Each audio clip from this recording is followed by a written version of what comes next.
सर्वभूतैर्विभाति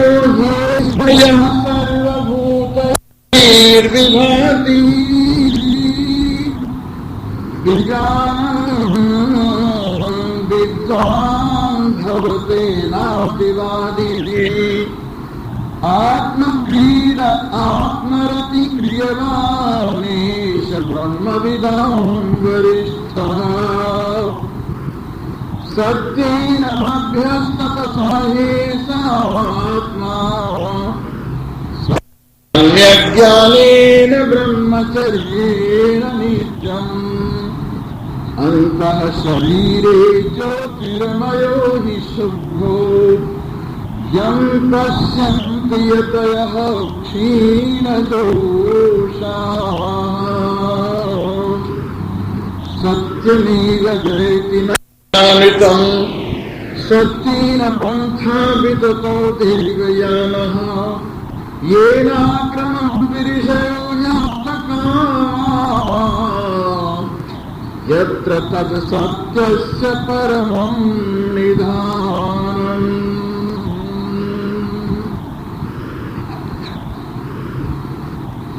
उपस्थित सज्जनों, कल अंत में चर्चा थी, जब कोई देखने वाला देखने वाले को देख लेता है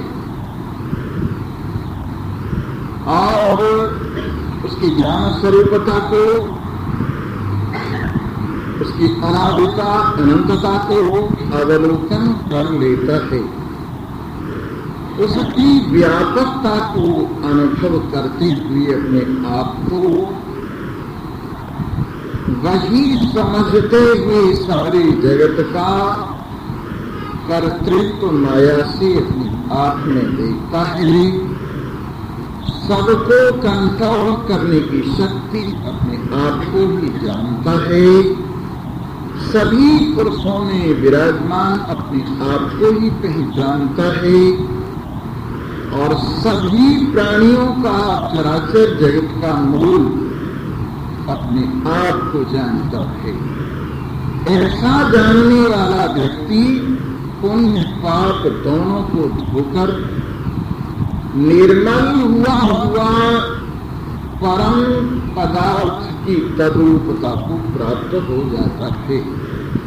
यदि सचमुच आप इस महानता को पाना चाहते हैं तो तुच्छता का परित्याग कीजिए। ये जो अपने आप में तुच्छता का, सीमा का, नाम का, रूप का मोह है, यही है जो आपको महान नहीं होने देता है। आप में अपने द्वारा कल्पी हुई सीमाएं कुछ तो पूर्व जन्मों से लेकर आए हो संस्कारवश, और कुछ लोग यहाँ पर उठाकर तुम्हारे सिर पर रख देते हैं। इस प्रकार ये अल्पताएं, इस प्रकार ये सीमितताएं, इस प्रकार ये अपने आप में तुच्छपना आकर विराजमान हो जाता है और सारी जिंदगी अपने आप को आदमी जीव असमर्थ दीन जन्मने मरने वाला ही समझता रहता है। केवल शरीर के धर्मों को अपने आप में लेकर, ज्ञानेंद्रिय कर्मेंद्रिय प्राण अंतःकरण के धर्मों को अपने आप में लेकर कुछ अपने आप को समझता रहता है। शरीर के धर्मों को लेकर जन्मने मरने वाला अपने आप को समझता है। बालक जवान बुढ़ा अपने आप को समझता है। प्राण को लेकर आने जाने वाला अपने आप को समझता है। ज्ञानेंद्रियों को लेकर श्रोता, स्पृष्टा, दृष्टा, रसयिता और घ्राता अपने आप को मानता है। कर्मेंद्रियों को लेकर कर्ता, गंता, वक्ता, मलमूत्र परित्याग करने वाला अपने आप को जानता है। मन को लेकर संकल्प विकल्प वाला, चित्त को लेकर चिंतन वाला और बुद्धि को लेकर सांसारिक ज्ञान वाला और अहंकार को लेकर सारे बोझ को ढोने वाला अपने आप को समझता है। लेकिन जब ये इन समस्त तुच्छताओं से, सीमाओं से, इस गाड़ी के धर्मों से अलग अपने आप को अनुभव करता है, तो अपनी महानता को पहचानता है और आनंद मनाता है। फिर आने जाने की कल्पना इसमें शांत हो जाती है, मरने जीने की कल्पना इसमें शांत हो जाती है, कर्ता भोक्ता होने का भाव इसमें अत्यंत निवृत्त हो जाता है। इसलिए अपनी इस वास्तविकता को अनुभव करो और आनंद मनाओ। तुच्छता में अपनी आप को रखकर क्यों जी रहे हो? यह रामलीला के लिए ये जीवता समझ भी ली जाए, रामलीला के लिए नाम रूप की व्यावहारिक सत्यता समझ भी ली जाए तो चलो थोड़ी देर के लिए सही, लेकिन इन जूतों को पहनकर क्यों सोते हो? जैसे अपनी कमली को कोई थोड़ी देर के लिए धूल में डाल भी देता है तो फिर झाड़ भी तो लेता है ना। उसी प्रकार से तुम भी संसार को जो अपनी साथ चिपटा लेते हो रोज झाड़ दिया करो। शाम को सोने से पहले जैसे कपड़े उतारते हो, सोने से पहले जैसे संसार को अपने से अलग करते हो, वैसे ही अपने आप में से जीवत्व को झाड़ कर सोया करो और पूरे आराम से सोया करो। संसार को इस्तीफा देकर, संसार को मिथ्या समझकर, अपने आप में कर्तृत्व भोक्तृत्व को झूठा समझकर, अपने आप में जन्म मरण को बिल्कुल मिथ्या समझकर अपनी मुक्त स्वरूपता को स्मरण करके सोया करो। कम से कम नींद तो बढ़िया आएगी। जो व्यक्ति चिंताओं को लेकर सोया है, बेचारे को नींद ही नहीं आती, गोलियां खाता रहता है, फिर भी गोल हो जाता है। इसलिए अच्छा यही है कि अपनी मुक्तता को, अपनी निश्चिंतता को, अपनी बेधड़की को, अपनी बेफिक्री को, अपनी आनंद स्वरूपता को सोने से पहले एक बार स्मरण करें और इसके बाद प्रातः काल में उठते ही चारपाई पर थोड़ी देर बैठकर अपने आप में अपनी असंगता का ध्यान करें, अपने आप में परमात्मा के साथ अपनी एकता का ध्यान करें और संसार के इन संबंधों को ओढ़ने से पहले अपने आप की शुद्धता का एक बार फिर ध्यान करो और फिर संसार के संबंधों को ओढ़ो, रामलीला करो, लेकिन अंदर से सावधान रहो ये संसार आपको कहीं चिपट न जाए। यही आपकी बहादुरी, यही आपकी समझदारी, यही आपका ज्ञान है कि अपने आप में सुरक्षित रहो। वही नाव पानी में चलती है, पर अगर पानी नाव में घुस जाए तो नाव डूब जाती है। ऐसे ही जीवन संसार में भली रहे, पर जीवन में संसार नहीं आना चाहिए। भोजन करो लेकिन भोजन तुम्हें न कर जाए कहीं, कपड़े पहनो लेकिन कपड़े तुम्हें न पहन जाए कहीं, इन भोगों को भोगो कहीं भोग तुम्हें न भोग जाए। इस संसार में रहो लेकिन संसार तुम्हारे में न घुसे, इस बात का ध्यान रखो मेरे मित्रों, और थोड़ा सा ध्यान ही काम बना देगा। जिस प्रकार से किसी शहर की चौकियां होती हैं, अगर चौकियों पर ठीक तरह से चेक कर लिया जाए चेक पोस्ट पर, तो फिर कोई गंदा माल अंदर जाएगा ही नहीं। वैसे पांचों ज्ञानेंद्रियों की चेक पोस्ट पर इन शब्द स्पर्श रूप रस गंध के माल को चेक करके अंदर भेजो। इसी प्रकार पांचों कर्मेंद्रियों की चेक पोस्ट पर हर एक चीज को, क्रिया को, चलने को, फिरने को, बोलने को अंदर भेजो, लेकिन चेक करके भेजो। और इस तरह से बड़ी सावधानी से अपने आप में संस्कारों को जीतो और संसार को जीतो। ये संस्कार जो तुम लेकर आए हो कुछ यहां डाल लेते हो, और ये संसार जो तुम्हारे पीछे हाथ धोके पड़ा हुआ है, इसको जीत जाओ मेरे मित्रों। तुम बहादुर हो, तुम योद्धा हो, तुम शक्तिवान हो, तुम बलवान हो, क्यों नहीं जीत सकते? सबसे बड़ी कठिनाई यही है कि तुम कमर कस के तैयार होकर लड़ते नहीं हो। यदि सच्चे दिल से लगो, कमर कस के लगो, तो क्यों नहीं जीता जाएगा संसार? क्यों नहीं मन जीता जाएगा? क्यों नहीं अपने आप को संसार से दोबारा जा सकेगा? इसलिए कमजोरी का परित्याग करके एक दिव्य शक्ति संपन्न नारायण अपनी महिमा को स्मरण करके तोड़ डालो इस जाल को। ये जाल कल्पित है, ये जाल माना हुआ है, ये जाल मिथ्या है, इसको तोड़ने में कुछ भी तो नहीं है। बस इतनी सी बात है।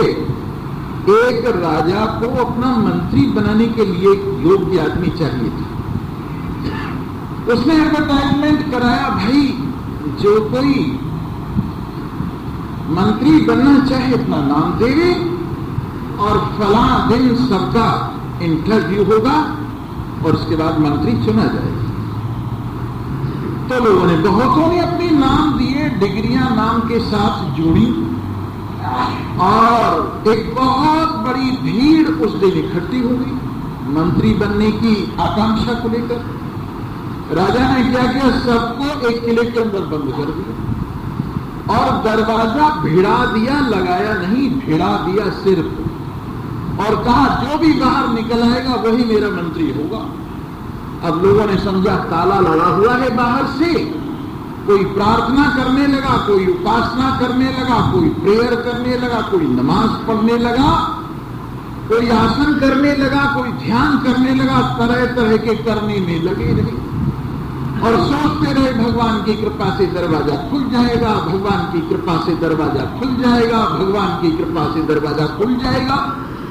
लेकिन लगा हुआ होता तो खुल भी जाता, वो तो सिर्फ भिड़ा हुआ था। एक आदमी ने सोचा देखूं कहीं लगा हुआ है या नहीं है, तो उन्होंने तुरंत क्या किया कि जाके दरवाजा खोला और देखा तो भिड़ा हुआ, तो दरवाजा खुल गया, वो बाहर निकल गया और मंत्री बन गया। उसी तरह से तुम बिना बात दरवाजे में बंद हो, किसी को दरवाजा नहीं लगा हुआ, वैसा ही लग रहा है अकल पे ताला लगा हुआ है, कहीं दरवाजे पर ताला नहीं लगा हुआ है। अकल पर ताला मानकर तुम दरवाजे पर ताला मान रहे हो। अब दुनिया भर की साधना में लगे हुए हो, किसी की कृपा चाह रहे हो, किसी की शरण में जा रहे हो, किसी का नाम जप रहे हो, किसी का ध्यान कर रहे हो, किसी की प्रेयर कर रहे हो, पता नहीं कितनी दंड बैठक कसरत लगा रहे हो। इतना सा नहीं होता कि इस दरवाजे को देख लो ये लगा हुआ भी है या नहीं। इसलिए जो पुरुषार्थी होते हैं बिना बात के इन चक्करों में नहीं पड़ते, पुरुषार्थ करते हैं और व्यर्थ ही कठिनाई का नाम लेकर, व्यर्थ ही दुनिया भर की आपत्तियों का नाम लेकर, व्यर्थ ही विघ्न बाधाओं का नाम लेकर, व्यर्थ ही दुनिया भर की बहानेबाजियां करके वो इस तरह से आलसी कर नहीं बैठते। अरे पुरुषार्थी बनो, प्रमाद का परित्याग करो, प्रमाद ही मृत्यु है। पुरुषार्थ करने वाली नदी निरंतर पहाड़ों को काटकर समुद्र तक पहुंच जाती है, और पुरुषार्थ न करे तो इतने बड़े बड़े पर्वतों को वो कैसे काटेगी। ऐसे ही चार चीजें पुरुषार्थ में होनी चाहिए। एक तो दीर्घ काल तक पुरुषार्थ होना चाहिए, और एक निरंतर बिना किसी ब्रेक के पुरुषार्थ होना चाहिए, और तीसरी बात पुरुषार्थ के भीतर विश्वास होना चाहिए, और चौथी बात पुरुषार्थ के अंदर दृढ़ता होनी चाहिए। अगर ये चार बात हो तो पुरुषार्थ जरूर सफल होगा, चाहे लौकिक पुरुषार्थ हो, चाहे अलौकिक पुरुषार्थ हो, चाहे संसार के बारे में पुरुषार्थ हो, चाहे परमार्थ के बारे में पुरुषार्थ हो।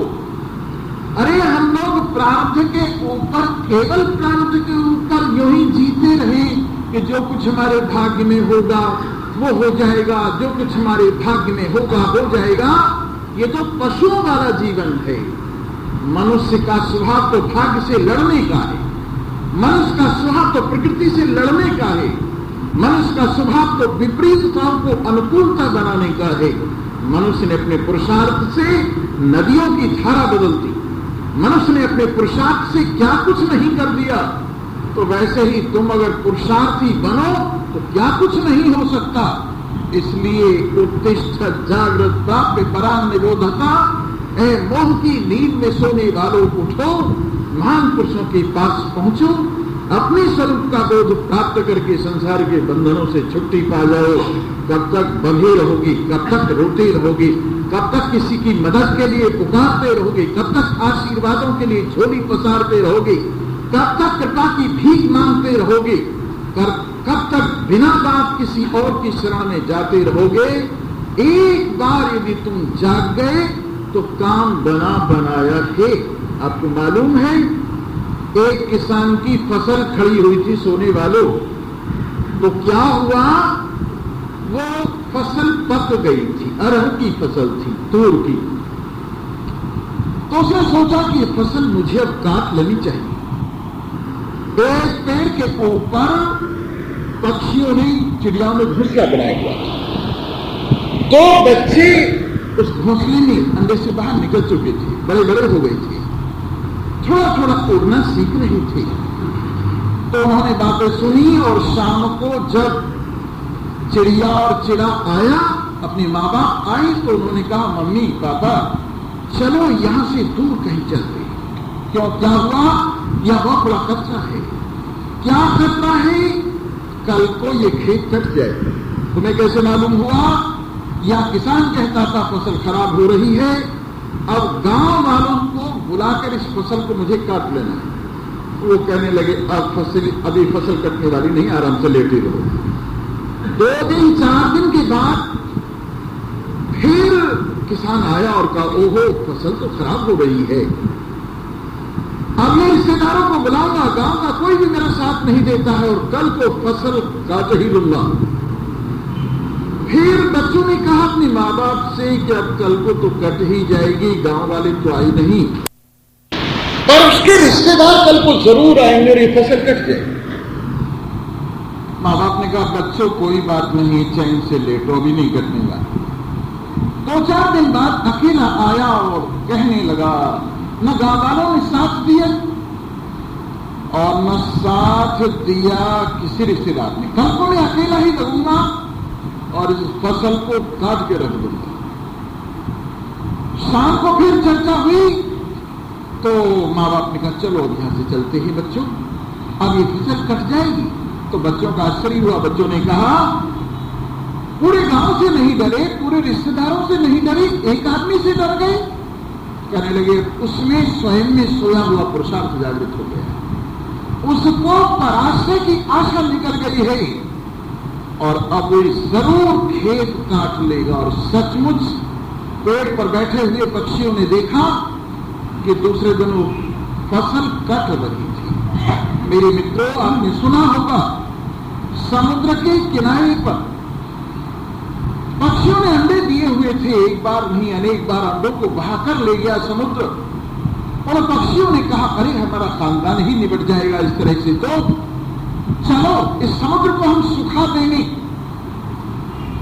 गुस्सा आ गया दोनों को और दोनों ने क्या किया, अपनी चूंच में रेत भरा जमीन पर से समुद्र में फेंका और समुद्र में से पानी उठाया और जमीन में फेंका।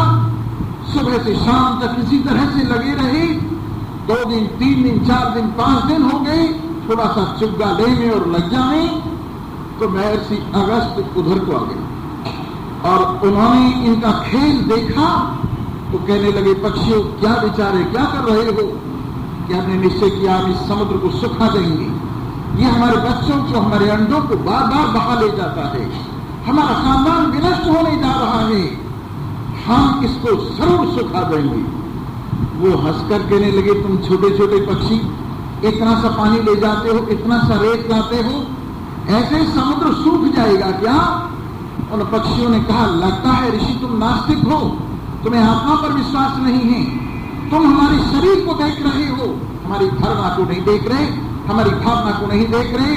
हम इस समुद्र को जरूर सुखा देंगे और इस जन्म में नहीं तो दूसरे जन्म में, दूसरे जन्म में नहीं तो तीसरे जन्म में इसको हम सुखाते रहेंगे।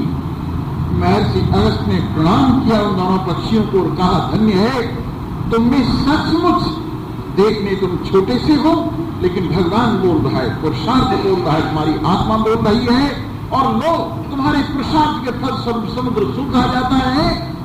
ऐसा कहकर एक चुल्लू में महर्षि अगस्त ने समुद्र का पान कर लिया।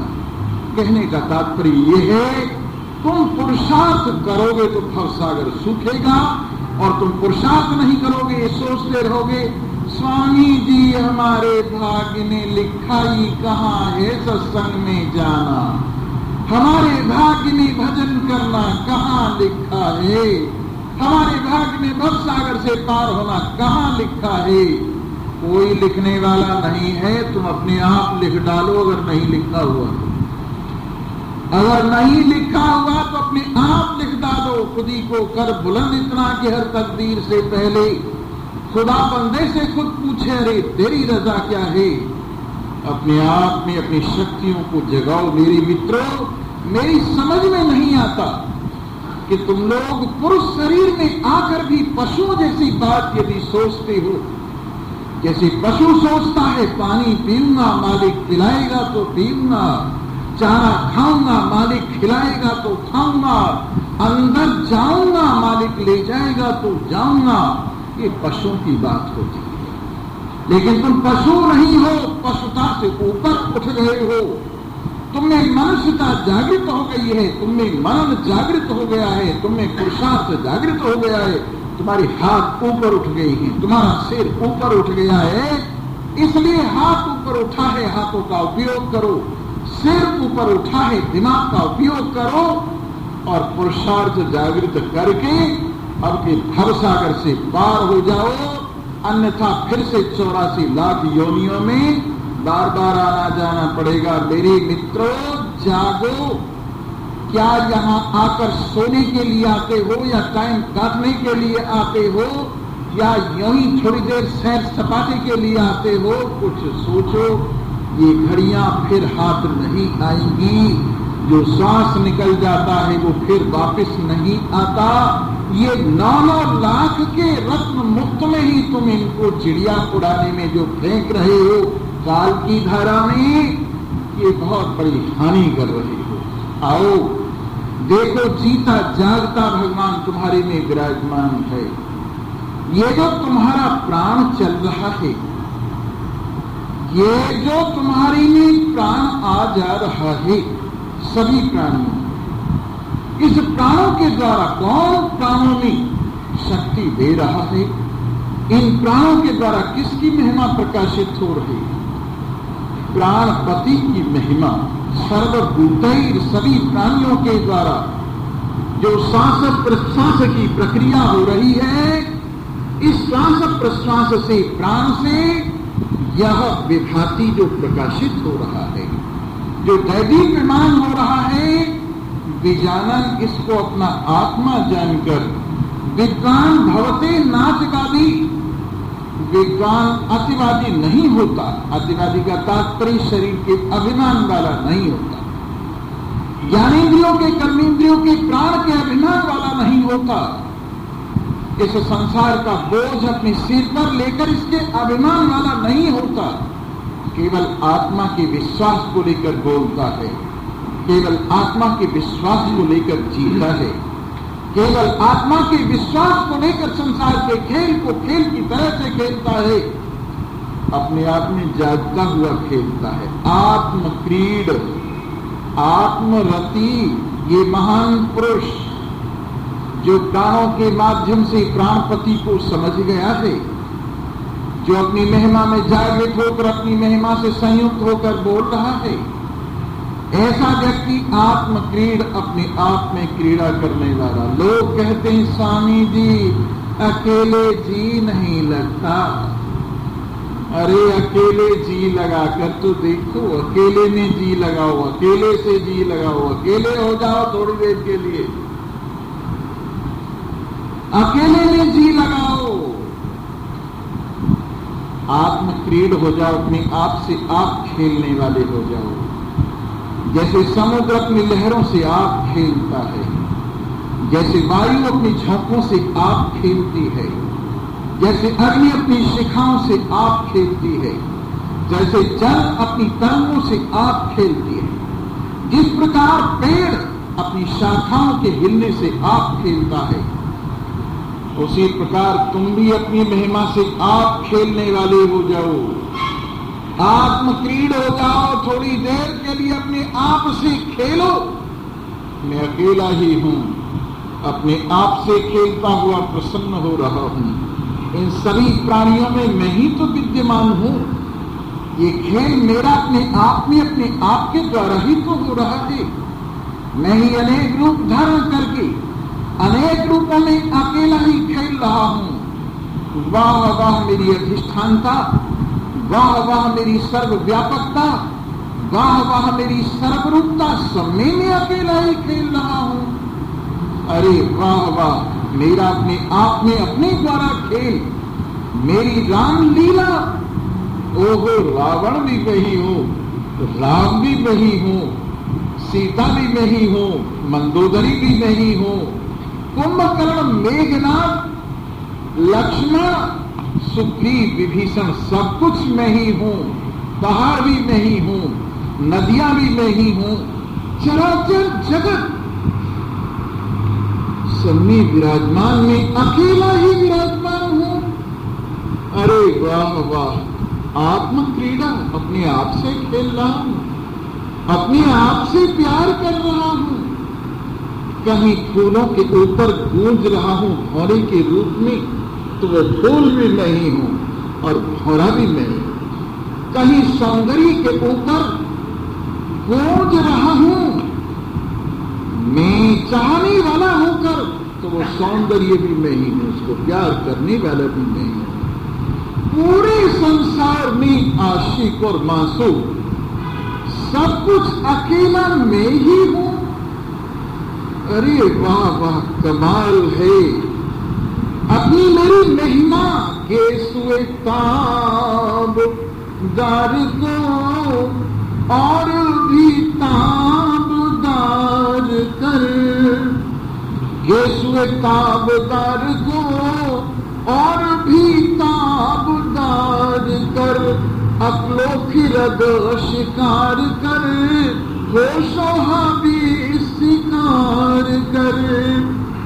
ओहो मेरी आत्मदेव, अपने सौंदर्य को और भी बढ़ाओ, अपने केशों को, अपने केशों को और भी लहराओ, और भी इनके अंदर तेज पैदा करो, मेरे अंदर मस्ती भर दो। और कैसी मस्ती भर दो? अक्लो खिरद शिकार कर, होशो भी शिकार कर। मेरी बुद्धि, मेरी अक्ल, मेरी होश, मेरी हविस इच्छा, सब कुछ तेरे चरणों पर न्योछावर हो। मेरी इच्छा मेरे चरणों पर न्योछावर हो जाए, और मेरी होश, मेरी हविस, मेरी बुद्धि, मेरी अक्ल, सब कुछ मेरे प्रति समर्पित हो जाए।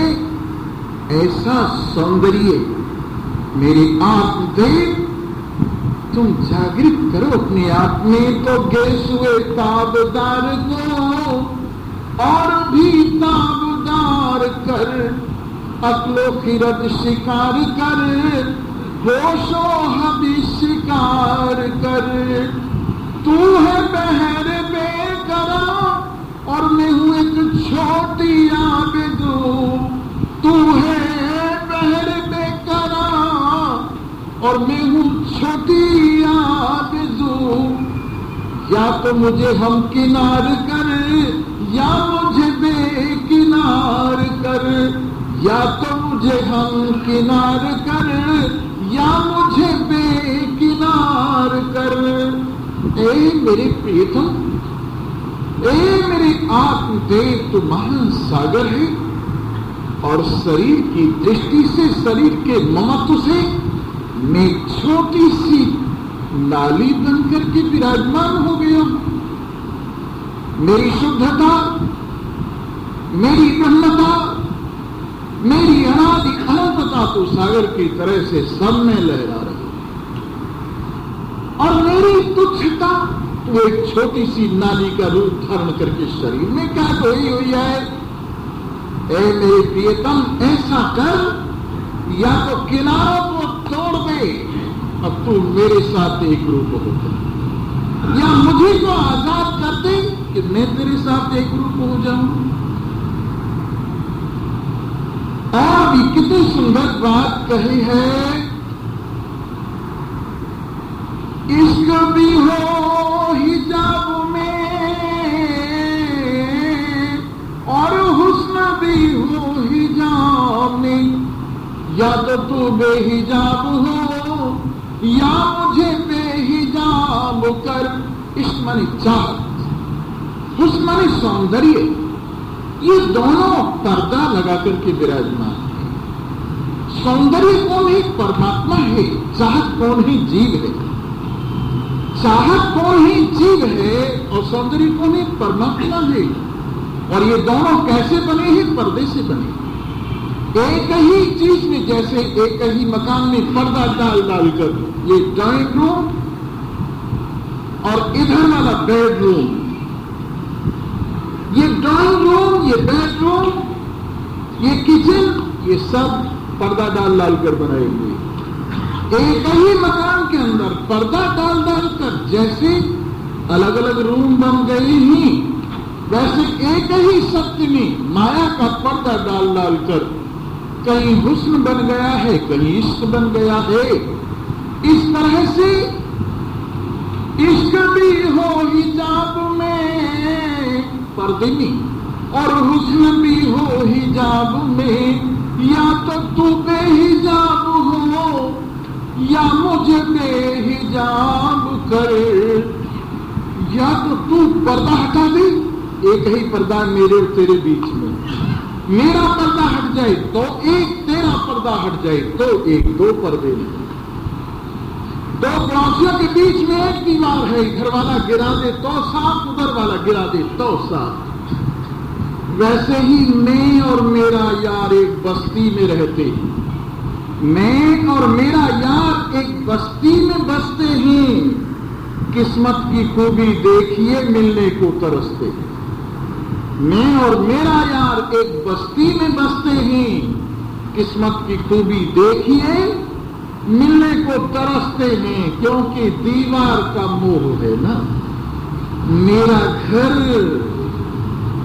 लेकिन ये दीवारें, परेशान हो गया बेचारा गालिब इन दीवारों से। दिल्ली के चांदनी चौक के पास में रहता हुआ बिल्ली मारान में परेशान हो गया गालिब, और सोचा ये शहर, ये बड़ी बड़ी दीवारें, ये बदबूदार गलियां, ये चारों ओर का घुटन भरा हुआ वातावरण, चलिए अब ऐसी जगह जहां कोई न हो, चलिए अब ऐसी जगह जहां कोई न हो, कोई हमसाया न हो और पासबां कोई न हो। चलिए अब ऐसी जगह जहां कोई न हो, हम शकुन कोई न हो और हम जुबां कोई न हो। बेदरो दीवार ऐसा घर बनाना चाहिए, कोई हमसाया न हो और पासबां कोई न हो। चलिए अब ऐसी जगह जहां कोई न हो। इस दुनिया की धोखेबाजी को देखकर, इस दुनिया के बिना बात के झगड़े टंटे को देखकर, इस दुनिया के मिथ्या संबंधों को देखकर, इस संबंधों के बीच में छिपे हुए लुटेरों को देखकर मन भर गया है दुनिया से। और चलिए अब ऐसी जगह जहां कोई नहीं। कैसी जगह हो, अपनी जैसी भाषा बोलने वाला भी कोई न हो, अपनी जैसे भाव वाला भी कोई न हो, अकेलापन।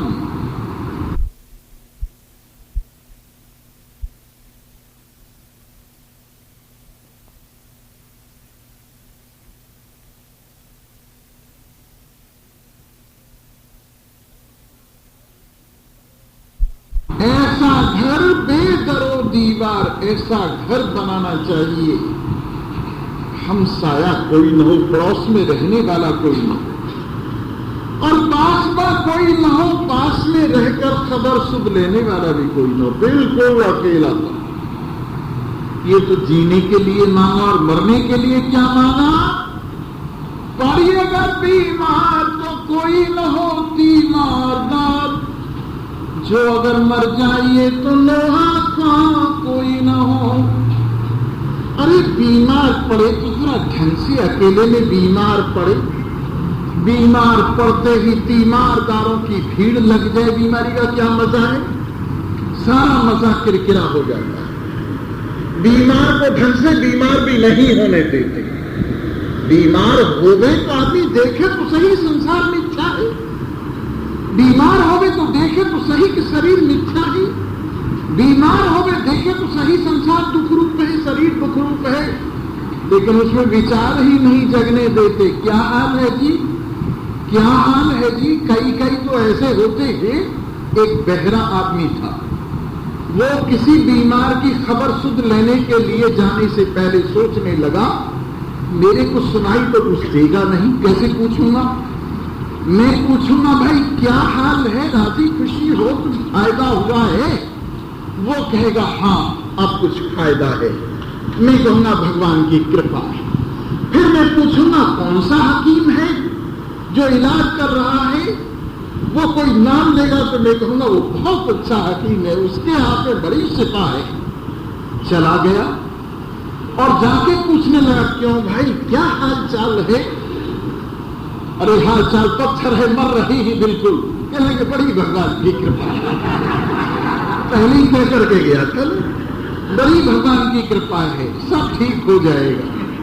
कौन सा हकीम इलाज कर रहा है कि यमराज कर रहा है, कहने लगे वो तो बहुत बढ़िया हकीम है, जिस पे हाथ रखता है वही साफ हो जाता है। वाह, तो ऐसे तीमारदार हैं जिनको ये पता नहीं है कैसे पूछा जाता, अपने घर से ही सोच के चले गए तो पड़िए अगर बीमार तो कोई न हो तीमारदार, और जितने आएंगे उतने दवा बताते आएंगे और उतने डॉक्टर बताते हुए आएंगे।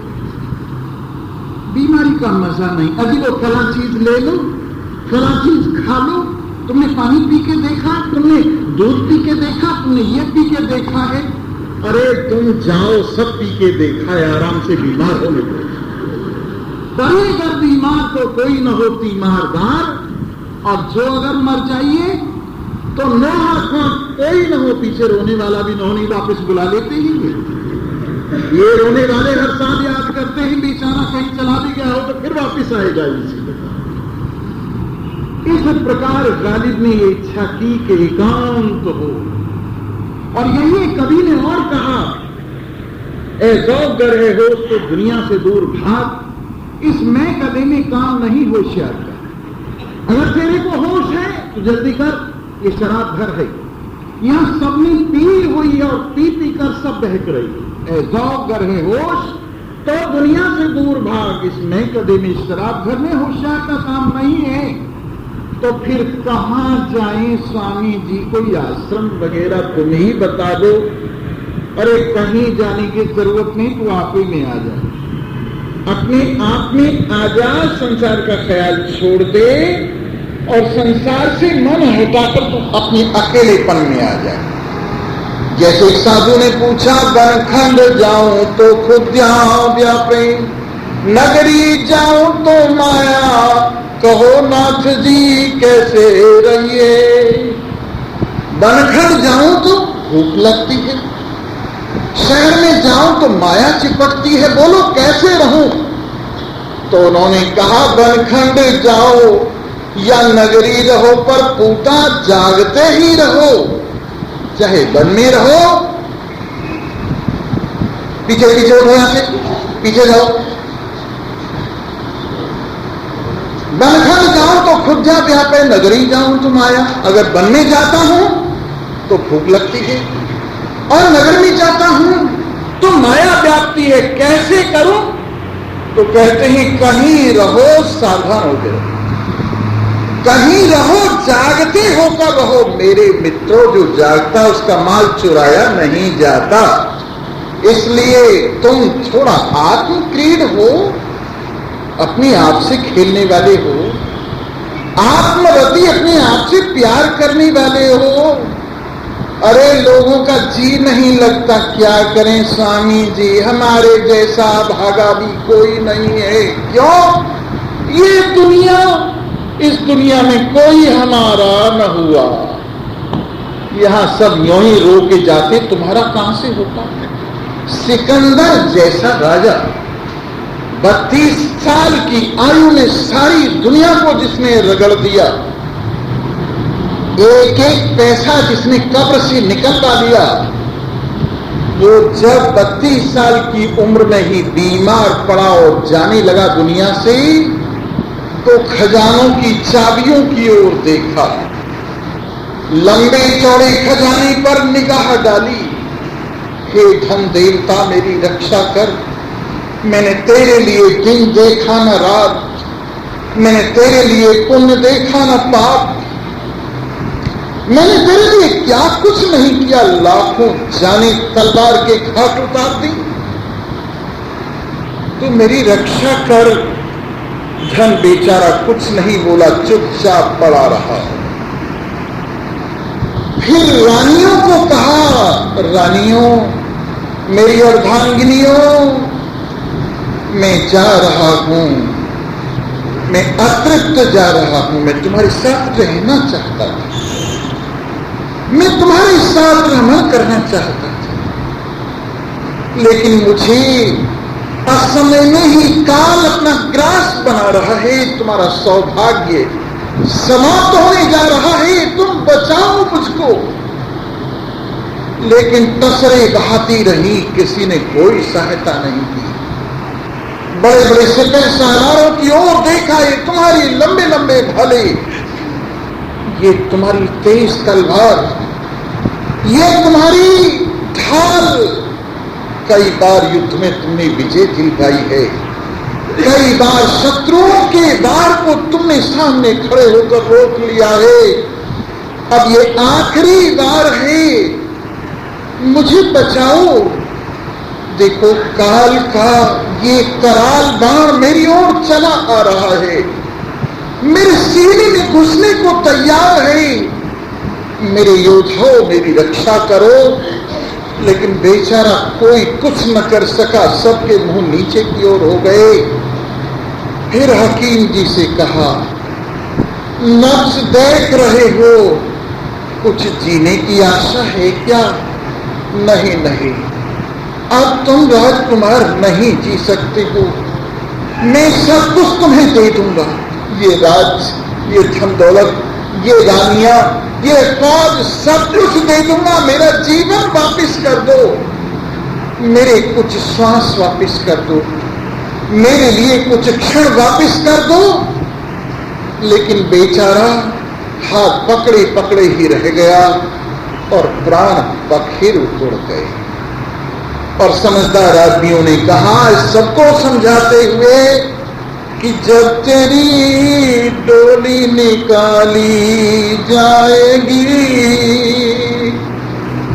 अरे जब तेरी डोली निकाली जाएगी, बिन मुहूर्त के उठा ली जाएगी, जब तेरी डोली निकाली जाएगी, जर सिकंदर का यहीं पर रह गया, मरते दम लुकमान भी यह कह गया, ये घड़ी हरगिज न टाली जाएगी, बिन मुहूर्त के उठा ली जाएगी। कह दो उन तबीबों से यूं बोल कर, अजी कह दो उन हकीमों से यूं बोल कर, जो कि दावा करते थे किताबें खोल कर, ये दवा हरगिज़ न खाली जाएगी, बिन मुहूर्त के उठा ली जाएगी। हो रही बुलबुल गुलों पर क्यों निसार, पीछे है सयाद खड़ा होशियार, मार कर गोली गिरा ली जाएगी, बिन मुहूर्त के उठा ली जाएगी। क्यों बनाया है यहाँ पर आशिया, जब मिला तुझको किराए का मकान, अरे कोठरी खाली करा ली जाएगी, बिन मुहूर्त के उठा ली जाएगी। जब वहां पर लोक में होगा हिसाब, कैसे मुकरोगे वहां पर तुम जनाब, जब वही पहली निकाली जाएगी, जब तेरी डोली उठा ली जाएगी, बिन मुहूर्त के उठा ली जाएगी। पर ज्ञानवान जवाब देता, 2 लाइन में जवाब है कुल। अरे जब मेरी डोली निकाली जाएगी, मेरा क्या बिगड़ेगा खाली जाएगी। जब मेरी डोली निकाली जाएगी, मेरा क्या बिगड़ेगा खाली जाएगी। वेदांत रूपी औषधालय है यहाँ, पी के अमरता की बूटी जहाँ, मौत भी चेरी बना ली जाएगी, मेरा क्या बिगड़ेगा खाली जाएगी। क्यों बनाता मैं यहाँ पर आशियां, जब मिला मुझको किराए का मकान। अरे कोठरी नूतन चिना ली जाएगी, मेरा क्या बिगड़ेगा खाली जाएगी, मेरा क्या बिगड़ेगा खाली जाएगी। सबसे पहले माइयां उठेंगी, क्यों?